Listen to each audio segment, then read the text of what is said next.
ఉందా లేదా అంటే ఉంటది. న్యాయ వ్యవస్థ కూడా మనుషులే కదా. ఇప్పుడు మనం చూస్తే గాలి జనార్దన్ రెడ్డి కేసులో బెయిల్ కోసము జడ్జి గారు డబ్బులు తీసుకున్నారు అనేది అదంతా సిబిఐ పట్టుకున్నది. కాబట్టి వీళ్ళు ఈ ప్రయత్నాలన్నీ చేస్తారు, జడ్జిల్ని ప్రలోభపరుస్తారు, అన్ని ప్రయత్నాలు చేస్తారు, ఆరితేరిన వాళ్ళు వీళ్ళు. కాబట్టి ఇటువంటి వాళ్ళ పట్ల కఠినంగా వ్యవహరించి ఎత్తుకు పై ఎత్తు వేసేలాగా ఒక్కో కేసులో డిశ్చార్జ్ పిటిషన్స్ ఏమున్నాయో ఆ కేసు ముందు అన్ని కొట్టేయించి ఒక్కో కేసు నడిపిస్తూ ఉండాలా. ఇప్పుడు మొత్తం 125 డిశ్చార్జ్ పిటిషన్లు జరుగుతూ ఉంటాయి. అట్లా కాకుండా వీళ్ళు ఏంటంటే అన్ని కేసుల్లో ఉండేటువంటి డిశ్చార్జ్ పిటిషన్లు యథాలాపంగా కాలహరణ చేస్తూ సంవత్సరాల తరబడి లాగుతున్నారు. సిబిఐ ప్రధానం నిందితురాలు. దీంట్లో సిబిఐ గనక సీరియస్నెస్ ఉంటే ఈ కేసులు ఇంతకాలం లాగబడు. ఎవరైనా జడ్జి చేయడం లేదు అంటే వీళ్ళు they can complaint the superior court, అయ్యా మేము ఇబ్బందులు పడుతున్నామని. ఆ జడ్జిని అరెస్ట్ చేశారు కదా ఇంతకుముందు బెయిల్ దాంట్లో. మరి అట్టప్పుడు అరెస్ట్ కాదు, జడ్జి సరిగా సహకరించడానికి పై కోర్టుకు పెట్టవచ్చు. నా పాయింట్ ఏంటంటే పంజరంలో చిలకను ఎవరి పంజరంలో ఉన్నారు, ఎవరు నడుపుతున్నారు, ఇక్కడ పొలిటికల్ పాయింట్ అండి ఇది.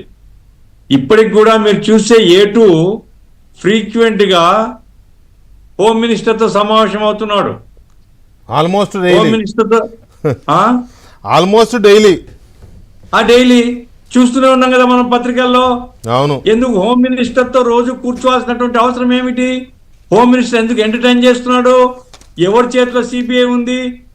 ఇవన్నీ అమాయకులకు బయట చెప్పాలి. అబ్బే అదేం లేదు, అది ఇదని, మేము సీరియస్గా ఉన్నాం. జీవిరెడ్డి అంటే మేము సీరియస్గా ఉన్నాం, మాకేం బాధ్యతలు, మాకేం సంబంధం లేదు అని.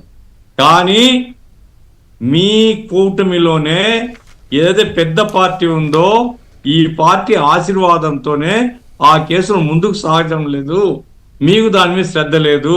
మీరు ఇంతసేపు ఉన్న ఆ ప్రాజెక్టు ఈ ప్రాజెక్టు మేము అది పొడిచినాం ఇది చీల్చినాం అని మీరు చెప్పుకోవచ్చు.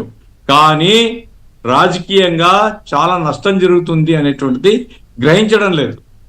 ఈరోజు క్విడ్-ప్రోకో కింద 45,000 కోట్ల రూపాయలు ఎంతో ప్రజాధనాన్ని భాగాలు పంచుకున్నారు అనేటువంటిది తేల్చిన తర్వాత ఏమండి మనకి సీరియస్నెస్ ఉండకూడదా?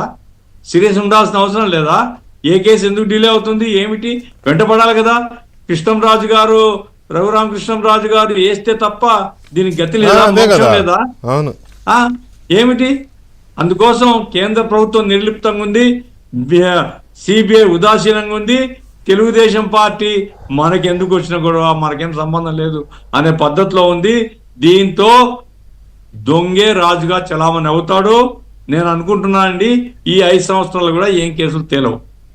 ఈ రకంగా దొంగే రేపు దొర కావచ్చు. దాన్ని భరించాలి మనం, ఎందుకంటే ప్రజాస్వామ్యం. ఏమైనప్పటికీ చాలా దారుణం ఇది.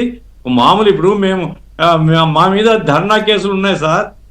15 రోజులు కోర్టుకు పిలుస్తున్నారు, మేము పోయి హాజరవుతున్నాం, నిలబడుతున్నాం చేతులు కట్టుకొని. అరే మేము చేసిన నేరం ఏమిటి? ఒక ప్రజా సమస్య మీద ఆందోళన చేస్తాం. అట్లాంటి వాళ్ళేమో ముద్దాయిలుగా కోట్ల చుట్టూ తిరుగుతున్నారు.